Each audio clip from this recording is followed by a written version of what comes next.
demand for the cross-border e-commerce is on the rise. And this e-commerce goods has been a big demand enabler for air cargo industry as well. But one of the biggest bottleneck throughout this e-commerce supply chain is the customs and the customs clearance. You have problems everywhere from US to Europe about the customs clearance. One company that is dedicated to solve this problem that I saw is Feeport. This is an Estonian software company based in Tallinn. They have their flagship platform called x7trade. And what it does is it automates the custom clearance for all the low value e-commerce shipments coming into the European Union. Hi all, thank you so much for joining. This is Libin Chacko Kurian for the x7trade Times. We are here in Munich, Germany for Air Cargo Europe and Transport Logistic exhibitions. Joining me right now is the Chief Executive Officer of Feeport. Luís, thank you so much for joining us today. Take us through the very purpose of Feeport. You joined this company as a CEO last year, but give me an idea about why it was built, what was the real problem it was trying to solve, and how it's going right. EU entered the new regulation in 2021 regarding the low value imported goods, so basically what we know as the H7 declaration. So basically any commerce below 150 euros, it will be duty exempt. And for that they created a simplified data set. So, and for that the requirement is to be submitted information about each parcel. So this changed completely the requirements across the supply chain. And there was no solution in the market. And so the founders of the company, 5 founders with more than 20 years of experience in the logistics, customs, and also across the supply chain. So they decided, okay, we need a solution for that. We are talking about millions of data that the systems are not able to handle, not from the airline side, not from the freight forwarder side, not from the cargo handlers. So we need a solution. So they decided to create x7trade. This is how the company started, how this product was created.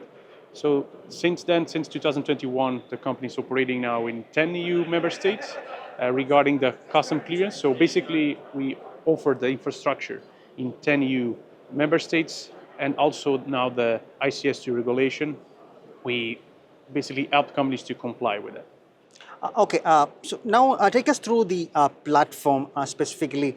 Who are your clients? Who are your customers? Is that the shippers that you help them to move their stuff, clear their customs? Who is their clients? So our clients are different depending on the module that we are talking about. If we are talking about ENS, our clients can be the carriers, so airlines, for the master level data, or can be the freight forwarders if we are talking about DNS for the e-commerce. And when we talk about customs clearance, then it's the custom brokers in each country that the goods are basically entering, at the entry points where the country where the goods are going to be cleared to be basically then released to the last mile. Okay, regulations can be really complex for some of your customers to handle. Take me through how you are solving this problem, how you are in touch with the customs, for example. You mentioned some of the countries that, you are, a number of countries that you are complied with. What is your expansion plans? So we intend to expand to have all EU coverage regarding custom clearance. So basically to have direct connection with each customs, so each country has their own system. So we need to be compliant with their own system, connected to, and also each country normally has their own local regulation. So, and this is what we also give to our clients, is basically a guarantee that they're going to be compliant in all the countries that we are connected. And for ENS, we are already offering the services across all EU. So any country that our client wants to submit the ENS declarations, we are already doing it since last year. Let me also ask you a question about the market, because as somebody outside the industry, looking from outside, what I know is there was a huge surge for e-commerce last year in 2024, and it's continued. The only problem, particularly from the US side, is the de minimis suspension there. But otherwise, I saw that the demand is growing. What is you witnessing from your software point of view? So what we see, it's actually increasing demand in Europe at the moment. I believe, of course, that the trade war and all the situations that we are seeing in US, it's creating pressure from mostly, of course, from Asian volumes to come to Europe, right? So they need basically to find markets where to put all the products they are manufacturing there. And with the USA blocked now for a couple of months during this trade war and all the tariffs, we saw basically big increase in different markets. So we can almost predict already what will be the next months based on what's happening in the trade war. So because the goods need to go to somewhere, so and they are pushing the e-commerce to come to Europe at this moment. Now things are changing in US in the trade war, but let's see what will happen. Nobody knows. Okay. Give me an idea about how beneficial is your platform for your customers. How much time you're saving. I don't know how to measure that, but give me an idea about how beneficial is your platform. Our intent is to have a zero-touch system. So the less inputs or manual inputs that our client needs to do, the better. Because e-commerce, it's a speed game. So the more efficient that you are, basically the faster that you can handle more volumes. So we are talking about replacing a process that will take 4 hours for 30 minutes. And we have real case scenarios where our clients are now with a team of 2 persons in the custom clearance side handling more than 900 tons a month. So with one system, and it's quite interesting when we talk with our clients that are doing still with legacy systems, or they are just entering the e-commerce world and they were used to work with general cargo.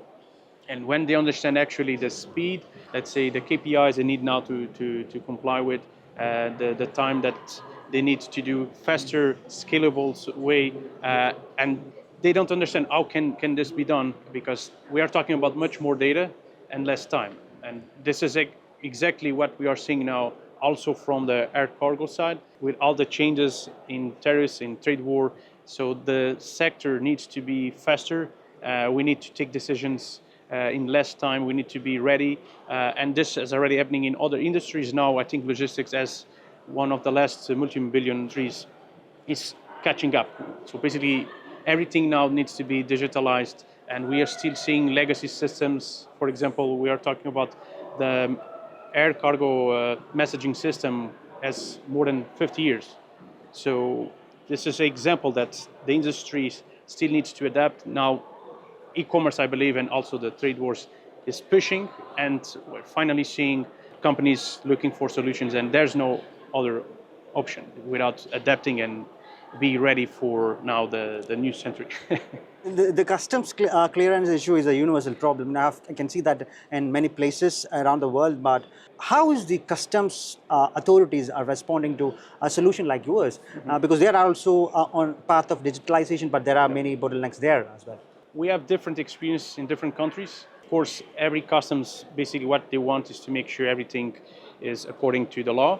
And this is what we are helping as well. So we are helping from, of course, our client side to comply with everything and in the efficient way and the scalable way.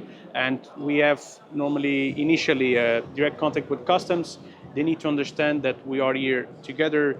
Our goal is basically to comply, to make things work, and guaranteeing that they will have also everything they need to do their work, right? And we a lot of times see customs being really friendly, happy to help, and without them it will be impossible basically to do our work, right? Because we need to have the connection with them, we need them to be also on board, and we see really good people working across different countries helping and making sure that this business now will be entering their country, because we cannot forget that all the commerce that is coming to a specific country to be cleared there, we are talking about VAT that will stay there. So I like to say that we are enabling business across the supply chain, and basically customs, it's also part of it. So they are also gaining for that. So the country is, because if you send cargo to Frankfurt and now the new countries receiving cargo directly, for example, Finland,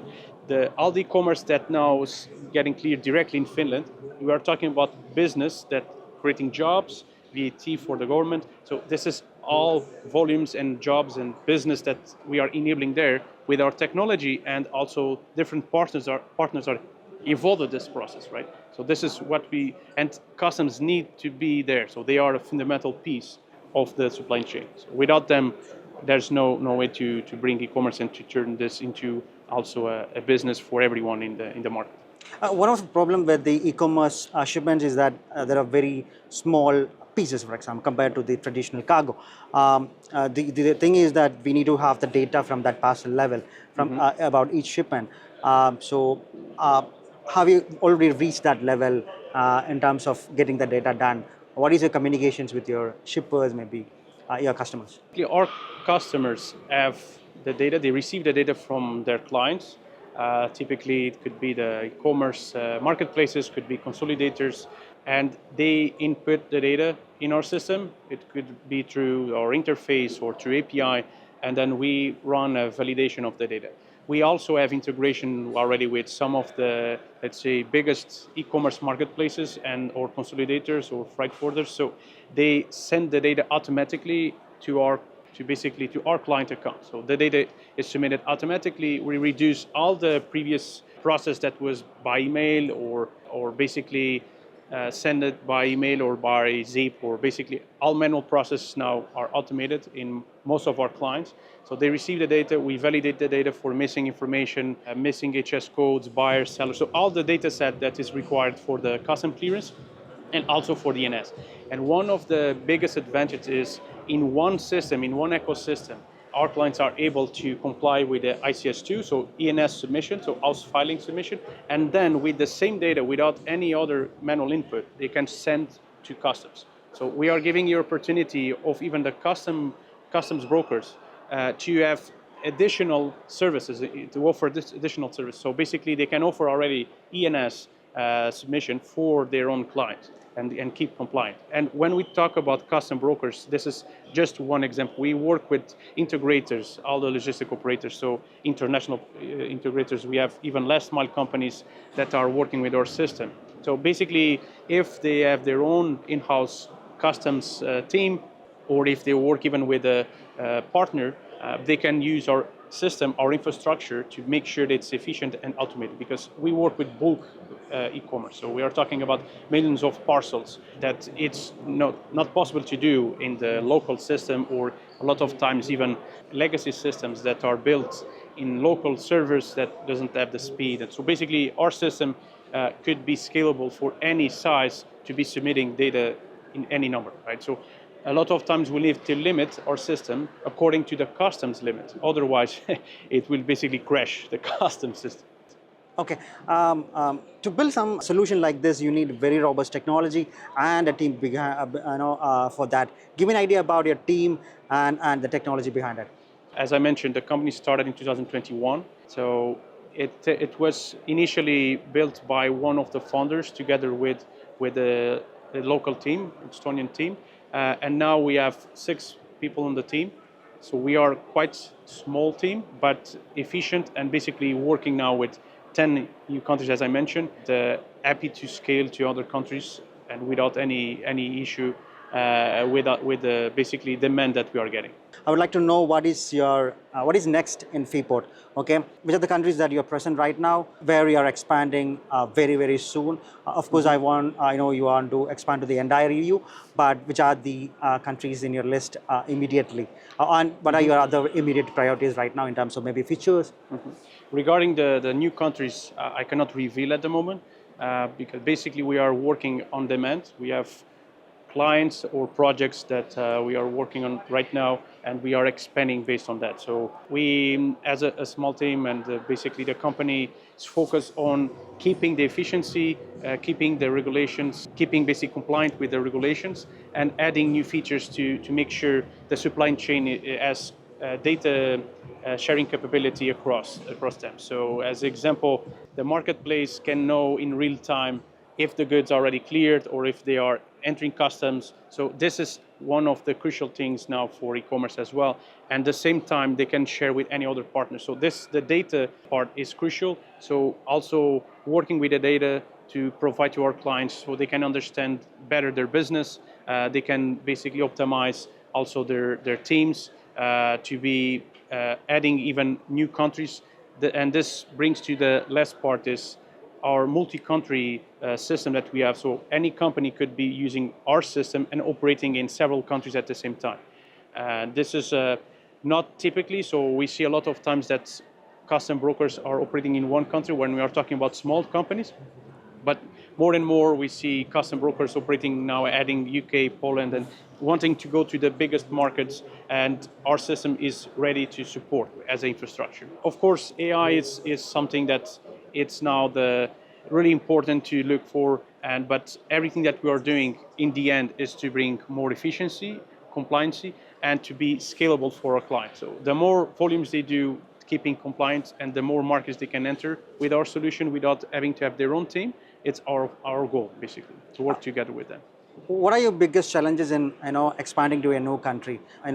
Being compliant with the new, in touch with the new, establishing a connection with the new custom authority. I would say that entering new countries regarding the connection with customs and everything else is one of entry barriers. So and at the same time, it's basically what makes us important, right? So because it takes a long time, even more if you are a foreign company, because they have their own regulations. Sometimes it's not so easy to understand because they have their own specific rules for each country besides the EU-wide regulations, and then it could take 3, 4, 5, 6, 1 year. So this is also speed that we are giving to companies. So you can start today with a new market with us, and also we take care of all the compliance. So and for the speed that we need at this moment in e-commerce, 1 year it's impossible to wait, right? Okay. Give me an idea about what is your immediate priority as my last question, and what you want in terms of features, maybe in your platform. What is your immediate priority right now? Our priority is basically to continue our work to become the ecosystem, so the full infrastructure for e-commerce, custom clearance and compliance, offering different models for our clients. So offering all-in-one solution where you can start.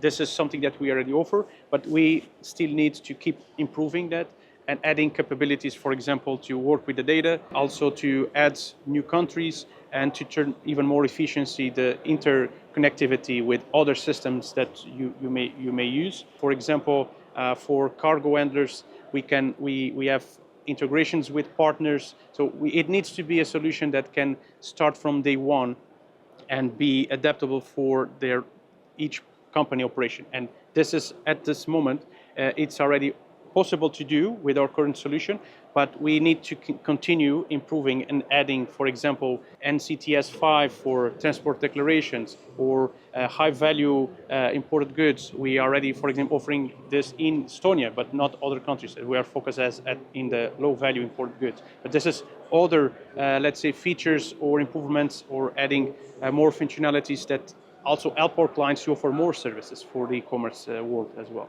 When you talk about the ecosystem, I believe you, of course, your system is connected with this custom authority, their systems. Are you also connected with the systems of other stakeholders like the airlines or freight forwarders? Is that something that you also do? At this moment, our clients decide their own infrastructure. So in some cases, they have their own connections. We offer also APIs for that and webhooks and other ways to connect with. So they can receive the information and share across the different companies. But at this moment, our solution is built to work as a standalone solution. So they don't need to have any other connection with other system for the custom clearance and for DNS. But regarding the master level data, for example, for the airlines, this needs to be connected, of course, with their own system. But we are talking about different product in the custom brokers world. So this is for carriers, where we are to focus right now here in the custom brokers or custom clearance solution. Yeah. How many countries that you are already present right now? 10. Which are the countries, and they are all in the east part of the Europe? Or? Yeah, it's basically east flank, basically. We are expanding, as I mentioned, on demand. So we have plans now to be adding until the end of the year more countries regarding custom clearance. But most importantly, it's ENS that now we see that it's mandatory in Germany, Poland, I believe now Finland as well. So this is supposed to be in place already since 2021. Each customs are deciding when they will basically stop accepting the cargo, e-commerce cargo, without being filled the ENS house filing. And this is something that it's really important to understand, that if this ENS filing is not submitted, basically they will find the carriers, they will find the airline. And so any company that has the data, could be the freight forwarder, could be the cargo handler, could be any company that has the data, the parcel level data, they can submit that. But if they don't do it, the customs will start basically to be more focused on complying with their own regulation, right? And Germany, you cannot do this already, right? And this is one of our priorities, is to bring this awareness to airlines as well, and make sure they need to demand this from their own partners. Otherwise, they will be the ones getting the fines and maybe even getting the cargo in return. Okay. Luís, thank you so much for joining us today. Thank you very much. It was All a the pleasure. best. Thank you. Have a nice day. Thank you.